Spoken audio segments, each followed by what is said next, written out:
Hello and welcome to chapter 13 of The Lion, the Witch, and the Wardrobe. I will just share my background behind me this time. I tried to incorporate the stone table that we will be seeing in this chapter. This is from the movie a little bit later on than where we're reading.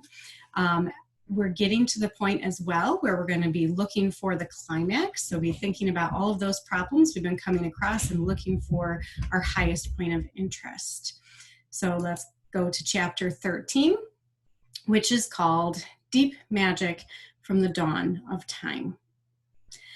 Now, we must go back to Edmund. When he had been made to walk far further than he had ever known that anybody could walk, the witch at last halted in a dark valley all overshadowed with fir trees and yew trees. Edmund simply sank down and lay on his face, doing nothing at all and not even caring what was going to happen next, provided they would let him lie still. He was too tired even to notice how hungry and thirsty he was. The witch and the dwarf were talking close beside him in low tones. "No," said the dwarf, "it is no use now, O queen. They must have reached the stone table by now." "Perhaps the wolf will smell us out and bring us news," said the witch. "It cannot be good news if he does," said the dwarf. "4 thrones in Cair Paravel," said the witch. "How if only 3 were filled? That would not fulfill the prophecy." "What difference would that make now that he is here?" said the dwarf. He did not dare even now to mention the name of Aslan to his mistress. "He may not stay long, and then we would fall upon the 3 at Cair. Yet it might be better," said the dwarf, "to keep this one." Here he kicked Edmund for bargaining with. "Yes, and have him rescued," said the witch scornfully. "Then," said the dwarf, "we had better do what we have to do at once." "I would like to have done it on the stone table itself," said the witch. "That is the proper place. That is where it has always been done before." "It will be a long time now before the stone table can again be put to its proper use," said the dwarf. "True," said the witch, and then, "Well, I will begin." At that moment, with a rush and a snarl, a wolf rushed up to them. "I have seen them. They are all at the stone table with him. They have killed my captain, Fenris Ulf. I was hidden in the thickets and saw it all. One of the sons of Adam killed him. Fly, fly!" "No," said the witch. "There need be no flying. Go quickly. Summon all our people to meet me here as speedily as they can. Call out the giants and the werewolves and the spirits of those trees who are on our side. Call the ghouls and the bogles and the ogres and the minotaurs. Call the cruels, the hags, the specters, and the people of the toadstools. We will fight." "What? Have I not still my wand? Will not their ranks turn into stone even as they come on? Be off quickly. I have a little thing to finish here while you are away." The great brute bowed its head, turned, and galloped away. "Now," said she, "we have no table. Let me see. We had better put it against the trunk of a tree." Edmund found himself being roughly forced to his feet. Then the dwarf set him with his back against a tree and bound him fast. He saw the witch take off her outer mantle. Her arms were bare underneath it and terribly white. Because they were so very white, he could not see much else. It was so dark in this valley under the dark trees. "Prepare the victim," said the witch, and the dwarf undid Edmund's collar and folded back his shirt at the neck. Then he took Edmund's hair and pulled his head back so that he had to raise his chin. After that, Edmund heard a strange noise, whiz, whiz, whiz. For a moment, he couldn't think what it was. Then he realized it was the sound of a knife being sharpened. At that very moment, he heard loud shouts from every direction, a drumming of hoofs and a beating of wings, a scream from the witch. Confusion all round him, and then he found he was being untied. Strong arms were round him, and he heard big, kind voices saying things like, "Let him lie down, give him some wine, drink this, steady now, you'll be all right in a minute." Then he heard the voices of people who were talking to him, but who were talking not to him, but to one another. And they were saying things like, "Who's got the witch? I thought you had her. I didn't see her after I knocked the knife out of her hand. I was after the dwarf. Do you mean to say she's escaped? A chap can't mind everything at once. What's that? Oh, sorry, it's only an old stump." But just at this point, Edmund went off in a dead faint.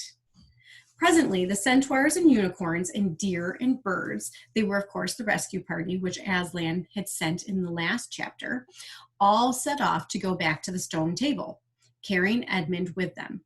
But if they could have seen what happened in that valley after they had gone, I think they might have been surprised. It was perfectly still, and presently the moon grew bright. If you had been there, you would have seen the moonlight shining on an old tree stump and on a fair-sized boulder. But if you had gone on looking, you would gradually have begun to think there was something odd about both the stump and the boulder. And next, you would have thought that the stump did look really remarkably like a little fat man crouching on the ground. And if you had watched long enough, you would have seen the stump walk across to the boulder, and the boulder sit up and begin talking to the stump. For in reality, the stump and the boulder were simply the witch and the dwarf. For it was part of her magic that she could make things look like what they weren't. And she had the presence of mind to do so at the very moment when the knife was knocked out of her hand. She had kept hold of her wand also, so it had been kept safe too. When the other children woke up next morning, they had been sleeping on piles of cushions in the pavilion. The first thing they heard from Mrs. Beaver was that their brother had been rescued and brought into camp late last night, and was at that moment with Aslan. As soon as they had breakfasted, they all went out, and there they saw Aslan and Edmund walking together in the dewy grass, apart from the rest of the court. There is no need to tell you, and no one ever heard what Aslan was saying, but it was a conversation which Edmund never forgot. As the others drew nearer, Aslan turned to meet them, bringing Edmund with him. "Here is your brother," he said, "and there is no need to talk to him about what is past." Edmund shook hands with each of the others and said to each of them in turn, "I'm sorry." And everyone said, "That's all right." And then everyone wanted very hard to say something which would make it quite clear that they were all friends with him again, something ordinary and natural, and of course no one could think of anything in the world to say. But before they had time to feel really awkward, one of the leopards approached Aslan and said, "Sire, there is a messenger from the enemy who craves audience." "Let him approach," said Aslan. The leopard went away and soon returned, leading the witch's dwarf. "What is your message, son of earth?" asked Aslan. "The Queen of Narnia and Empress of the Lone Islands desires a safe conduct to come and speak with you," said the dwarf, "on a matter which is as much to your advantage as to hers." "Queen of Narnia, indeed," said Mr. Beaver. "Of all the peace, Beaver," said Aslan. "All names will soon be restored to their proper owners. In the meantime, we will not dispute about noises. Tell your mistress, son of earth, that I grant her safe conduct on condition that she leaves her wand behind her at that great oak." This was agreed to, and 2 leopards went back with the dwarf to see that the conditions were properly carried out. "But supposing she turns the leopards into stone," whispered Lucy to Peter. I think the same idea had occurred to the leopards themselves. At any rate, as they walked off, their fur was all standing up on their backs and their tails were bristling, like a cat's when it sees a strange dog. "It'll be all right," whispered Peter in reply. "He wouldn't send them if it weren't." A few minutes later, the witch herself walked out onto the top of the hill and came straight across and stood before Aslan. The 3 children, who had not seen her before, felt shudders running down their backs at the sight of her face, and there were low growls among the animals present. Though it was bright sunshine, everyone felt suddenly cold. The only two people present who seemed to be quite at their ease were Aslan and the witch herself. It was the oddest thing to see these two faces, the golden face and the dead white face, so close together. Not that the witch looked Aslan exactly in his eyes. Mrs. Beaver particularly noticed this. "You have a traitor there, Aslan," said the witch. Of course, everyone present knew that she meant Edmund, but Edmund had got past thinking about himself after all he'd been through. And after the talk he'd had that morning, he just went on looking at Aslan. It didn't seem to matter what the witch said. "Well," said Aslan, "his offense was not against you." "Have you forgotten the deep magic?" asked the witch. "Let us say I have forgotten it," answered Aslan gravely. "Tell us of this deep magic." "Tell you?" said the witch, her voice growing suddenly shriller. "Tell you what is written on that very table of stone which stands beside us? Tell you what is written in letters deep as a spear is long on the trunk of the world ash tree? Tell you what is engraved on the scepter of the emperor beyond the sea? You at least know the magic which the emperor put into Narnia at the very beginning. You know that every traitor belongs to me as my lawful prey, and that for every treachery I have a right to a kill."